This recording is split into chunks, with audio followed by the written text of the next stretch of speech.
മലയാളത്തിലെ crime thriller സിനിമകളിൽ മികച്ച ഒരെണ്ണമെന്ന് നിസ്സംശയം പറയാവുന്ന ഒന്നാണ് ദൃശ്യം.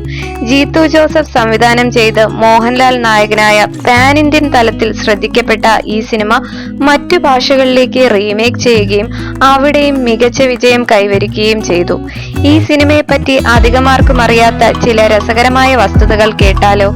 UAE-യിൽ 125 ദിവസം ഈ ചിത്രം പ്രദർശിപ്പിക്കുകയും അങ്ങനെ ടൈറ്റാനിക്കിന്റെ റെക്കോർഡ് മറികടക്കുകയും ചെയ്തു. 50 കോടിയിലധികം കളക്ഷൻ നേടിയ ആദ്യ മലയാള സിനിമയാണ് ദൃശ്യം. ഈ സിനിമയുടെ ക്ലൈമാക്സ് ആണ് ഇതിന്റെ ഇത്രയും വലിയ വിജയത്തിനു പിന്നിൽ. ക്ലൈമാക്സിൽ പോലീസ് സ്റ്റേഷനകത്താണല്ലോ നായകൻ ഡെഡ് ബോഡി കുഴിച്ചിട്ടിരുന്നത്. ബാഡ്മിന്റൺ കളിച്ചുകൊണ്ടിരിക്കെയാണ് ഇങ്ങനെയൊരു ഐഡിയ സംവിധായകൻ ജീത്തു ജോസഫിന് കിട്ടിയത്. ദൃശ്യം എന്നായിരുന്നില്ല ആദ്യം ഈ ചിത്രത്തിന്റെ പേര്, അത് തിരശീലയുടെ മറവിൽ എന്നായിരുന്നു.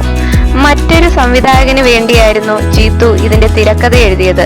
എന്നാൽ നായകനായി മറ്റൊരു നടനെ നിർദ്ദേശിച്ചപ്പോൾ ജീത്തു തന്നെ മോഹൻലാലിനെ നായകനാക്കി അത് ചെയ്യാമെന്ന് തീരുമാനിക്കുകയായിരുന്നു. UAE-യിൽ ദൃശ്യം പ്രദർശിപ്പിക്കുന്നതിന് മുൻപ് വരെ ഏറ്റവും കൂടുതൽ ദിവസം ഓടിയ ചിത്രം ടൈറ്റാനിക് ആയിരുന്നു. 110 ദിവസമായിരുന്നു അത്.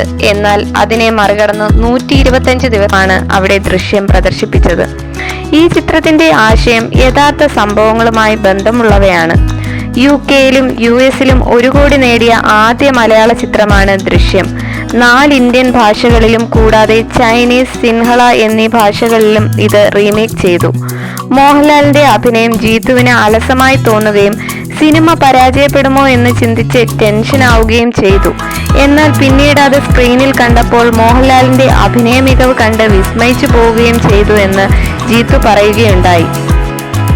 ദൃശ്യത്തിന്റെ 3ാം ഭാഗം ഏപ്രിൽ മാസം 2026-ലാണ് റിലീസ് ചെയ്യാൻ ഉദ്ദേശിച്ചിരിക്കുന്നത്.